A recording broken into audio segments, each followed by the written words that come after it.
Hello, this is Jay Boatwright with Smacks Photography, a youth sports photographer out of Atlanta, Georgia, and you're listening to the Workflows Photography Podcast.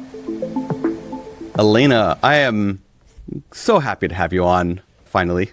You're 50 episodes in, but we're here. Oh, yay. That's a lot of episodes. Yeah. It's, when you first start a podcast, you're like, okay, if you get to 8, it means that you're potentially going to beat what they call the pod fade, where it just like goes away. Fades at 8? That doesn't seem like very many. Wow. Yeah. It's more common for people to end at 8. So getting to 50 is really nice. And we're ending season 3 at 52 episodes. So I'm really excited. Okay. Right after yours is your friend, Nikki Klosser. So I love Nikki. Yay. Yep. I haven't seen her in a while, but I love her. Yeah. We just recorded yesterday, and I mentioned that we were recording, and she said the same thing. She goes, I love her. I miss her. Yeah. So the first question I ask every guest is, what is one thing you do for the photographic process behind the camera that saves you time? Behind the camera. So before, not after. Okay. So like while taking pictures. One thing that I do that, well, gosh, can I only have to one thing? You can share more than one if you want. The one thing that I do and that I know that I do, which is going to sound so simple and not really that profound, but is that I get it right in camera because I deeply understand light. So and I'm a natural light photographer, and I like very interesting light. I use light very creatively. Flares and blowing out things and all of that is very intentional for me. But when I'm looking at somebody's portfolio, an older or a newer photographer, I can tell right away if they're trying to fix it after the fact, if they're consistently doing that, and it's all about light. So I would say that what I do behind the camera is get it right because I understand light so well. It's a good one. That is a common one that people say, and it definitely makes sense for it to be a common one. And I mean, as somebody who's been established in with their business and in their craft for quite some time, you understand more and more why it's important, right? And yeah. Early days, like fixing things in editing that I thought I was seeing other people fix in editing, not realizing that I had skipped a few steps, that I needed to learn more about light and more about using my camera, even though I was a couple years in. So it just takes practice. I think it's one of those, you can understand it and you can strive for perfection in it, but no one's perfect. No. It's always a learning process, and light is complex. And if you are a natural light photographer, light changes a lot. Yep. So, even on the fly, you might have to learn something new about how to adjust for a situation that might come up that's unexpected. So. Yep. Exactly. You have multiple aspects of your business, not only from the photography itself, but you also got the education side. You've got a lot going on in your business. What I want to talk about specifically now is these fine art school portraits that you do. Okay. Sure. What I like about them is that they're so different from the typical school portraits that you get. I'm going to buy my kids' school portraits because it's my kids and I'm going to buy them, and why wouldn't I, right? Yep. But they're so cookie cutter compared to what you're doing. You're doing these beautiful portraits that have a vibe to them. They have emotion to them, unlike a school portrait, which is, okay, sit here, stand here, smile, that's it. So when it comes to your school portrait side of your business, what is one thing you do for that saves you either time or money? What on the business side of things, what saves you time or money?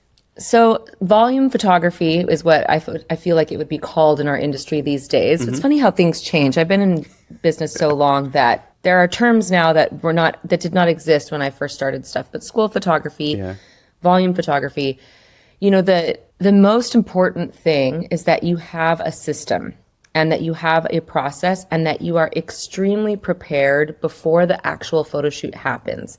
Yeah. You cannot be more prepared. You have to be very, very organized because you are dealing with, So even if you're doing very small school of 50 kids, it's a lot of people, a lot of kids that you have to stay organized. Most people, really move up pretty fast to schools that are 200, 300, 500, 1,000 kids. So you have to be extremely organized, because if you aren't, you are going to be spending a ton of time doing a bunch of like admin organization type of stuff that can be very frustrating if it's not organized before. So systems and organization is extremely important in volume photography. Is there a specific software tool that you're using to keep everything organized for the schools in particular? Because you might need a different software for like family sessions, right, than you would for these volume schools. So that's funny that you asked that. So I've been teaching about this since 2012. And whenever I teach anything, I know that my audience is often somebody who's just starting that, even if you're a photographer already, just starting this process of being a boutique school photographer. And I actually, when I teach other things like business and posing and whatever, I am sort of speaking to that person that might really just need that, whatever it is, to figure it out so that they can go to the next step. With volume photography, and don't worry, I'm getting back to your question. When you start Googling it, and I know this because back in the day when I was figuring it out, you're getting all of this information from photographers that have a big budget and have been in business a very long time and are doing schools that are typically, this is why my little community that I've created about this, it's actually a big community now, but is this kind of a particular segment of school photography, because most of us are about 1,000 kids or less, where there are volume photographers who are doing thousands of kids, and that's all they do. It's not, they don't have a family business. They are or a wedding business or whatever. It is all school photography. They've got, a whole operation. And we all know the big box companies that do that. I don't have to name any names. So when you start looking, there is a lot of advice from those types of school photographers. And hey, if you ever get to that point, you might need that advice. But for a smaller mom and pop business, that's what I kind of feel like my business is or was. And for a business that's maybe just a one-person shop, you need it to be simplified and you need it to be affordable. And so I actually teach how to do it in a super organized way, very time efficient, without very much extra software. And to be honest, some of the companies take a very large cut of your profits. And when you are doing this to make money, launch your business, and market yourself to other, I can go on and on about all of the reasons why you should do school photography. But when you're doing it for those reasons, someone taking 5 to 10% of your profits is a huge deal. So I teach how to do it with very minimal software. And to be honest, the funny thing is that to this day, we do about 10 schools a year in my business. We still do it that way, even though we've tried some of the software. And I actually so the company that I can't live without and that we really do use, despite any trial of any other company, people's criticism of it, but I'm still using Shootproof for this. And again, it's just for this exact reason that we're this unicorn. We're kind of right in the middle. We're this mid-range volume cohort, and we don't need all of the millions and millions of other things that some of the other companies offer. And so if we use Shootproof, they don't take a cut from our profits. And so I have a very tried and true thousands and thousands of kids systems that we use. And so we end up getting everything onto Shootproof, and that's how we sell. And it's just the way we do it. So that's the only software in particular, other than like my web provider and, other things that we use for our like sales of school photography. Yeah. So I have to dig into this a little bit because it's so interesting. I like that, by the way. I don't like a lot of software. Like I am like I am like a very much like, I can teach you how to do this. I always say my dad would say duct tape and PVC pipe. My dad can fix anything with duct tape and PVC pipe. My dad like builds airplanes. He's an amazing man. And I always say, I can teach you to do this with duct tape. Like I am, and then later, if you have the profits in your business, then spend the money. But that's a big mistake that a lot of new business owners make. And that's why a lot of new business owners that we see right now aren't going to be here in 5 years. And they'll run out of money. There's a guy on TikTok, I don't know his name off the top of my head, but there's a guy on TikTok that solves problems around his house or in his life with pool noodles. That sounds like something your dad would do. Yeah. So, okay, I had in episode 44, I had Jay and Karina Boatwright. Fantastic volume, like super high volume sport portrait photographers. By the way, sportraiture, also a term that never existed years ago, but it's making its way. I love that term. All of it. There's so many new little subsets. We do a lot of dance studios too. I'd say that. Nice. So they use a variety of software because of the amount of volume that they're doing. They need to have like get beyond like paper and like spreadsheets and stuff.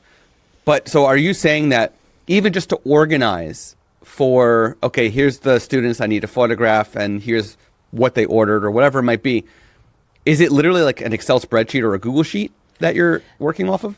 It depends. It depends on where you are and what kind. I mean, we definitely talk to and have tutorials from the big companies in our workshop because we have so many students. I have thousands of students from all over the world. But yes, for the most part, the way that we do it is very much like we make note cards for all of the kids, or you can print. We have spreadsheets, and then everything else is done like for ordering, because we do hand order as well. We're all about profits. So you can go through ShootProof and have the lab send the photos right to the family. But when you do that, you have to charge portrait print prices. And these are school photos. Even though they look like professional portraits because they're so much higher end in quality, they are school photos. So we use unit prints to save on money. And so we hand order. And so the way that we do it is we sit down and we open up the order sheet, which comes in as like a CSV file. And we open up rows and we literally order by hand like that. I mean, it's duct tape and PVC pipe, but 2 hours of ordering to save thousands of dollars is worth it for us. I have a staff. I don't do it myself too. I would rather pay somebody. It's actually more economical for me to pay somebody to do it than to take those cuts from our profit. Interesting. That's yeah. really interesting. Sorry to say that. I know that's no. I often say things that are very not what everyone else is doing, but I have a business that makes $500,000 a year, so I think I know what I'm doing. Yeah, no, it's you're not doing the wrong way. You're doing the way that works best for your business, and I think that's really important for everybody to see different perspectives on similar genres. The Boatwrights have their business, which does extremely well as well. There's thousands of kids. That's different. Yeah. This is where we're this little subset, like I said, where what I'm teaching people, and if you're listening, you've never heard my class is called Schooled. And it's about how to go into, most of my students are kind of like, gosh, my business is just not getting off the ground. And what they're doing is finding all of this marketing advice about how you should make TikToks and Reels and Instagram, or whatever, one of the, the more trendy. It's like, actually, what you need to do is get yourself front and center with your target market.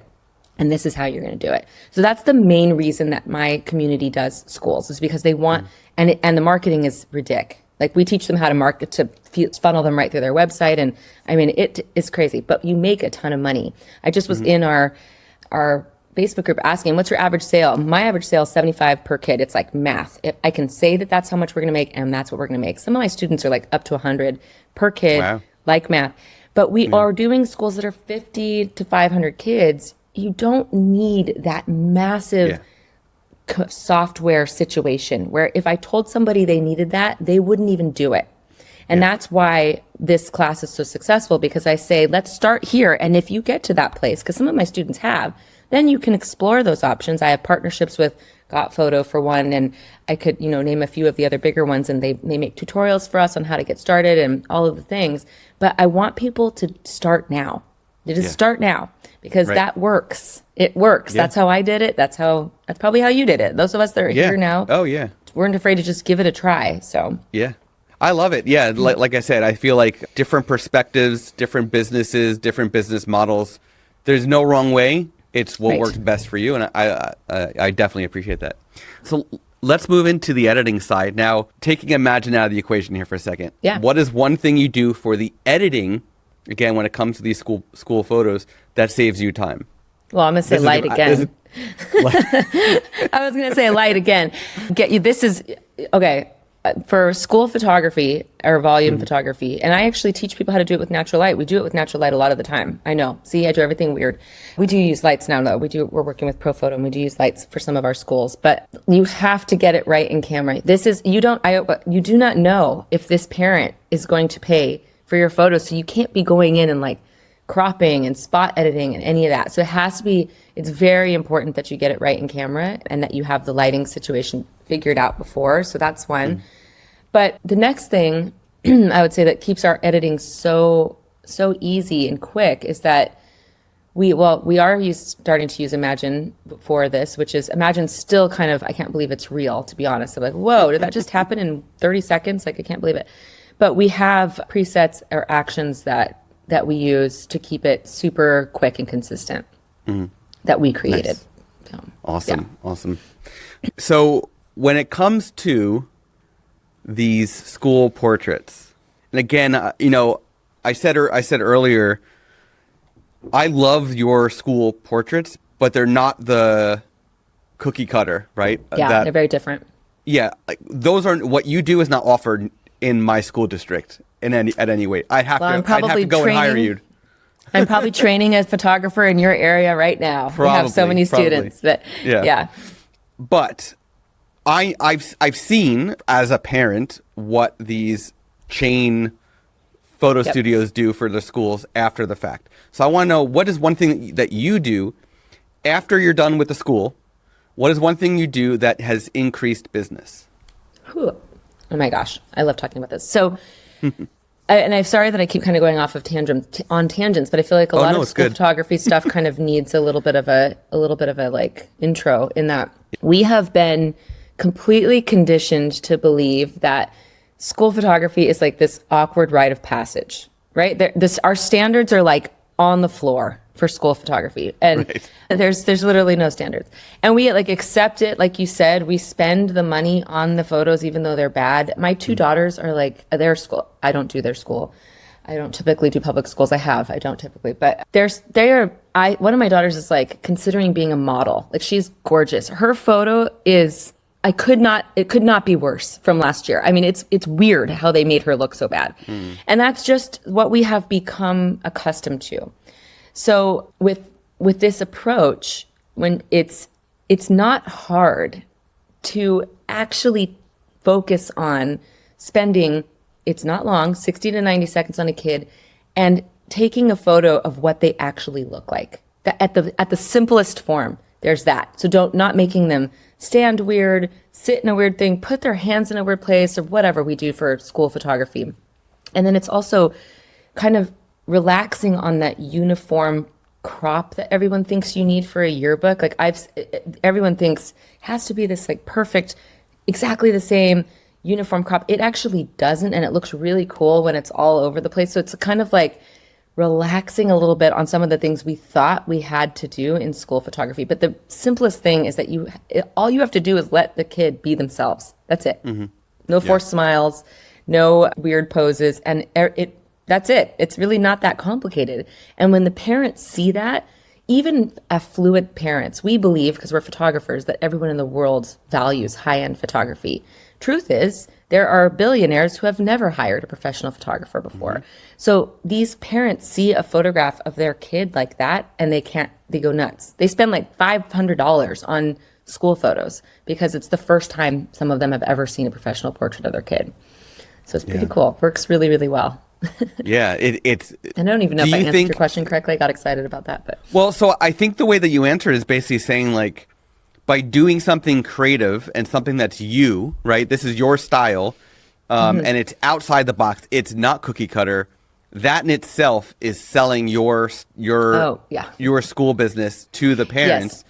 It's also there's so many things that we do that I teach all of us in the workshop. So many things that we do that aren't, I don't think, that astronomical. They're not that crazy, but they are so different than what we've been accustomed to. So no pre-ordering. That's one of the main not user experience, but customer experience things that we do that I think is just so appreciated by parents. You know, most schools still send you an order form before school's even started and expect you to pick a photo you haven't seen.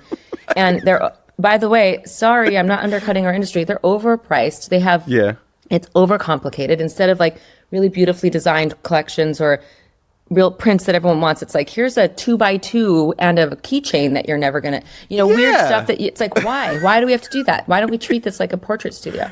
So we have, normal sizes, and sorry, that just seems like pretty, like a no-brainer, but there's weirder things that happen.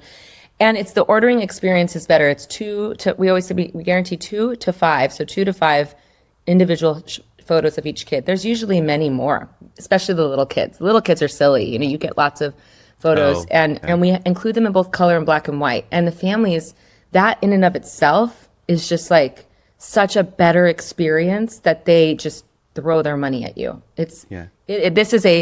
Some of my students are like brand new to business, you know, just undercharging, dragging along, and then they do this and they make $5,000. And they're like, and that too, it's just like, whoa, I can make money, real money doing this. And then it just kind of snowballs from there. So it's very cool. You brought something up and it just made me think of a question. Does Shoeproof allow your customers, the parents, to build their own packages? And like, if they do this and this and this, discount, now it's a bundle instead of just a print. Yep. Okay. They do. And that's actually a newer feature, and it had some kinks last year, but it's working now, and they do have that. We're still we mostly do a la carte in my business. It just depends on your business though, mostly because we've noticed that was what people ordered. So we always keep our finger on the pulse of what's going on. So we ended up this new season that we have embarking next week. We have like, I think 5 schools in the next couple of weeks. It's going to be busy, but we have raised the price of a la carte and mostly are pushing a la carte and they can do bundles of what the a la carte stuff already is and save a little bit, but we didn't build like these big collections because people weren't really buying them. So we just raised the price of the a la carte.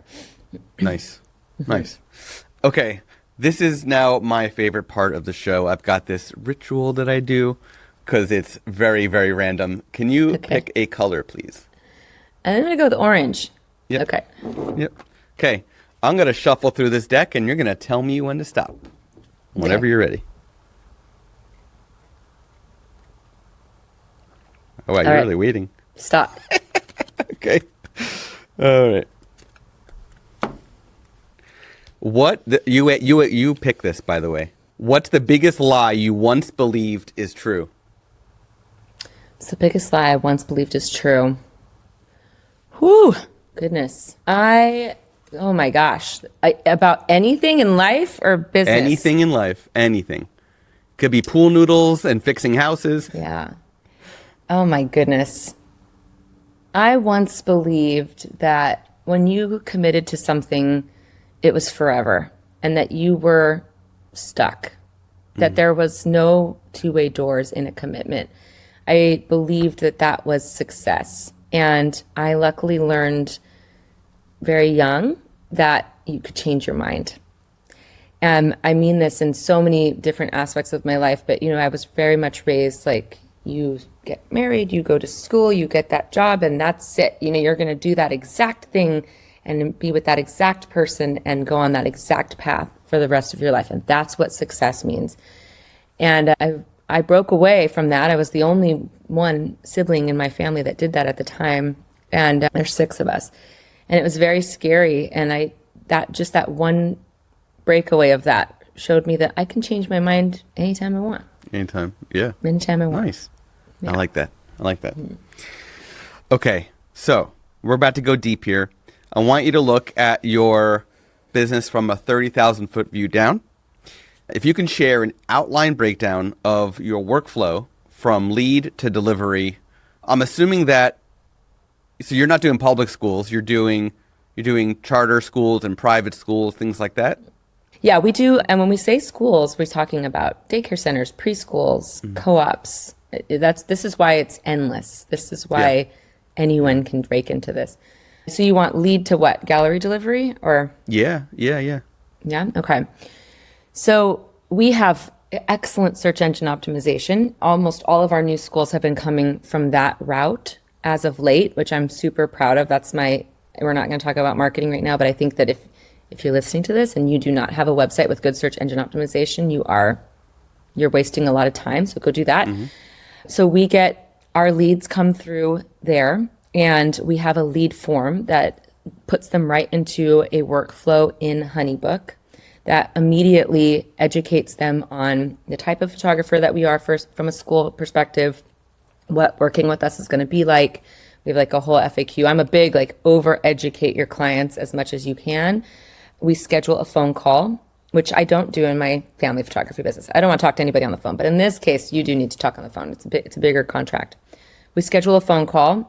We do a Zoom phone call so we can show them things that we want to show them, like the ordering process and that kind of thing. They're going to want to know all of that. They want to make sure that you can take care of the parents because nobody else wants to take care of the parents. Yeah. The school might be hiring you, but it's the parents that are 100%. Basically paying. The school's not paying. The parents are your clients, and the schools are already overtaxed. They do not want to have to be like the middleman between you and the parent for ordering. So they want to see the process. They also want their parents to be satisfied.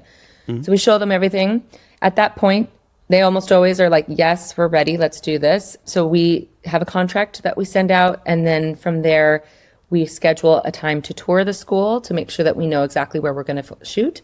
We have a whole checklist of things that we need from the school from there, which is student rosters. We make a schedule with the school on photo day. From there, we decide whether or not we're going to bring our own assistants or use school volunteers. We usually bring our own. Sometimes they just want to give you volunteers, but we usually still bring our own. And then we schedule out the photo shoot and we do it. We do whatever day works best for them. And this is something that does happen year round. I think a lot of photographers are worried it's only in the fall. Bigger schools typically want it to be the fall. We do them all year. We do them in the winter, and this eliminates slow season for us. Do you often do twice a year for some schools? Because here, for some reason, they do twice a year, beginning and end. Some schools we do. Some schools we do. Okay. It depends on, we offer it because why wouldn't we? We have two colors that we use, two background colors, and so we'll offer it. And I would say probably 50% of our schools do it twice a year. It just depends on the school. Usually schools with littler kids want to do it twice a year, I think just because the kids change so much throughout the year. Yeah. So we do the photo shoot, and then from there, we come right home. We back them up immediately. Immediately. Like I tell my associate, I say, I don't care if you don't get to them right away, but I need you to back those up right away because the last thing we want to do is do a school twice. Like nobody wants to do that. So we back the files up immediately, and then from there we would cull, edit, and then organize files, upload to shoot proof, release the gallery. And we release the galleries we tell the school it will take 2 to 3 weeks. We always have them back within a week. I like to under promise, over deliver because in my mind, sales are higher when it's on the parent's mind still, when they're like, oh yeah, photo day just happened. If it was a month ago, they already forgot. They've moved on to the next PTA event or whatever. So we try to get them turned around as fast as possible. We only leave the galleries open for 2 weeks, sometimes only one, depending on the time of year, so that we can, and then we order them all at once. We have them delivered to the house, I work from home still. I've been in business many years. I don't know why I haven't got a studio space, but I don't care. I still work from home. We have them delivered to the house, we organize, and we hand deliver them to the school. That's the whole process. Yeah. Because ShootProof wasn't originally, and maybe this exists. So I don't personally use ShootProof, so I don't know the back end as well. But how does it work with ensuring that the parents only see their kids' photos, or do you have them all in one gallery and then they just look for their kid? So it depends on the school, and most schools that are at this size do not care if other parents can see their kids' galleries, but there are some schools that want that. So ShootProof will automatically create password protected galleries. And when that's the case, most times actually, and probably your other volume photographers would say that these schools have a way to, if you create the right CSV file, send an email to each family with their password protected gallery automated. So the school usually deals with that if that's necessary. But 9 out of 10 times, 9.5% out of 10 times, they don't care. So how we organize it, the family can't see the entire school's gallery, but they can see their whole class. So it would be like Mrs. Wiggins' second grade, and then within that folder, every kid has their own folder. So the family doesn't have to see everybody's, but they can. And that just depends on the school. You take that on a case-by-case basis, and we work with the school on what their needs are privacy-wise. We've had bigger schools say, we don't care, but we want to allow some families to opt out. And so in the first day packet, you have kids, you know how first day packets go, like it's a disaster. I spent an entire day last week preparing my kids' packets. But anyway, I have 4 kids, so it was literally a whole day. But in the first day packet, we had like an opt out of the public gallery, and of this school had 600 kids, like 3 families chose to opt out. So it's actually pretty unlikely, but it just depends on the school. Yeah. For using a software that wasn't, specifically designed for school volume, type work, that's a pretty good workaround to go by the class. I like that because I could see if you had to break it down by kid, that's a lot of shoe-proof galleries with passwords and everything to set up. But they set it up. So shoe-proof actually, I know that it's kind of, I'm a rare bird that I have stayed with shoe-proof this long, but I try other stuff and it just doesn't work for me. And shoe-proof has a desktop uploader that automatically on the upload makes Separate. It's very organized. Yeah. So there's no like good. hand doing it. And then if you want them to password protect, you literally push a button and it generates a password for every single kid's gallery. Great. I think there's still a lot of people who use shoe-proof. I don't think for volume, it's not as common, but I think weddings and families, I think there's still a ton of people who use shoe-proof. So and I've seen you're these not other alone there. these other volume software programs. They're slick, but they're the one thing that I don't like about it is, and call me cheap, but I feel like the profit share is a little too high. It's too high for us. For me to, again, I would rather just pay my employee to do the grunt work that is required than pay a software company. So that's just where I am right now. I might change my mind one day. And that's, I mean, if I get to, I don't know if we'll ever get higher than 1,000 kids on volume, though. We really like where we are right now. So yeah, and you're profitable, you're successful in it. So if don't break what's not broken, right? I mean, there's always, but you don't have to. Okay, AI. I want to touch on AI for a second here. You are fairly new to the AI realm in the photography industry. What does the future of AI in photography look like to you? Oh my gosh. I was a late adopter to AI, and now I'm a big fan, even, like ChatGPT, like other AI, for example. Like ChatGPT is an employee right now for us. It's me and my two team members. No one can believe we do what we do with just the small amount that we have. We're a very efficient team. Proud of us for that. But we use AI every day, in it just, as a photographer, you're a content creator. If you haven't learned that yet, as a marketer, well, it's time to learn it. You have to blog, you have to do social media, you have to email, you have to. You literally can't. You give me a photographer that's not doing that even just at least a little bit. And that's a huge task for a lot of people. And AI can make it so much more efficient.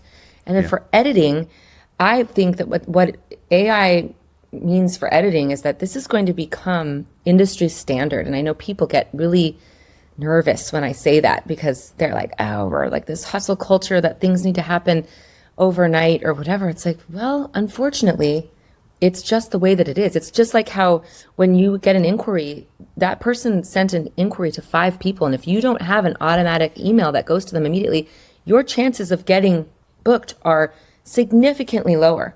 That's not that we're asking you to be there answering. We're asking you to create systems to be with the industry standard. And I think it's the same thing with editing, in that if you and this other person are both competing for the same wedding, for example, I think like this really happens in weddings, and you're still taking 3 months to deliver the gallery, that person who's using AI can do it in a couple of weeks, or even if they can bring it down to a month or whatever, they're probably doing it in a couple of days even.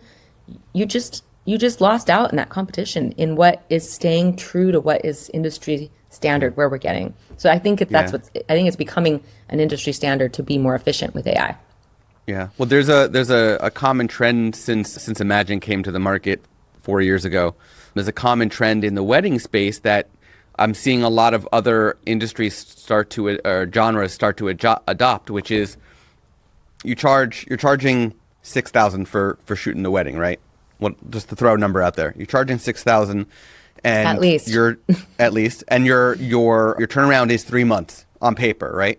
But when they're signing the contract, there's an upsell for $500. You can have a guaranteed 1 month, a guaranteed 3 week, a guaranteed 2 week turnaround time. So bring this back to schools, you could do the same, right? You're trying to turn these around in a week. You could guarantee a week by doing a little bit more. But again, your parents are the clients, so that's. But we could do that with our family photography. So I haven't talked about my family and newborn photography business. I mean, I have a full-fledged, 100 shoot a year family and newborn photography business too. Sometimes I wonder how all of the things happen that they do, but they do. And we could do it like that. And I actually, did a little experiment where I was like, well, I'll have my editor edit and I'll do it with AI and I'm going to look at what the difference. Like I went through the whole process and I sat here and it's more touch for me still than using a human to edit them. So we'll say that, like when I get them back from Imagen, I do have to go and look at everything and a couple of tweaks. I always call him the guy, my editor, Imagen editor, my dude. He's not quite perfect yet, but I have a feeling he's going to keep getting better and better. Yeah. And so there's that piece. And so during the really busy time, I probably will sometimes still use my editor because of that. But anyway, that's neither here nor there. I just feel like the ability to do something that used to take, weeks so one photographer could spend 9 hours on a family photo shoot if there weren't really a proficient editor. Just for it to happen like that, it's mind blowing. Yeah. It's mind blowing. So let's hear on that exact topic. Since you started using Imagen let's go all of your business, right? So for each genre that you photograph, how did Imagen impact your life? Well, it saved me money, for one. And as you can tell, I am very much about profit. I'm a profit person. Yes. I'm like, we are running a business here. We have to have profits. Yeah. So it saves you money. It's ridiculously affordable. So that's one thing. And it saved me time. I just feel like the time that it used to take if I was going to hand edit something or if I was going to edit a gallery on my own, that's hours of my life. Even though I'm a really efficient editor, one session would take me an hour or 2 hours. This takes about 10 to 20 minutes with Imagen. Right. Literally. Yeah. Like I'm not exaggerating. Like it's actually pretty uncanny how fast. Have you, I'm curious because so valuable. You do have a very successful business overall, both in the photography and the education side. Have you, with all the time that you've gotten back from editing, have you started doing things on the education side that you didn't have time for before, or have you been going on more trips and excursions like you wanted to do, or anything like what kind of impact has it made on that on that side? So I have a team, and so I wasn't doing my own editing anymore. I haven't been for like 8 years. So one of the main things that I got back is financial, because I'm not having to pay what I was paying before for editing. So that's one of the main things. Time-wise for me, I'm always in my team looking for us to be more efficient. And I'm lucky. I've gotten to a place in my business where I have very normal work hours. Don't ask me about this past week. We're about to have a lunch, but for the most part, I have very normal work hours. And what this allows me to do is use my team more efficiently. So I have only 2 team members. Again, if you looked at our profits and you looked at what we were doing, it's actually kind of ridiculous that that's how many team members we have.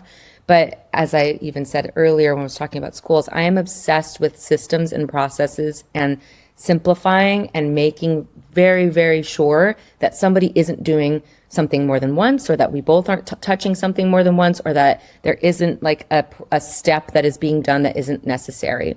And with this editing advancement, I would say it has freed us completely from the editing part of photography, especially in schools.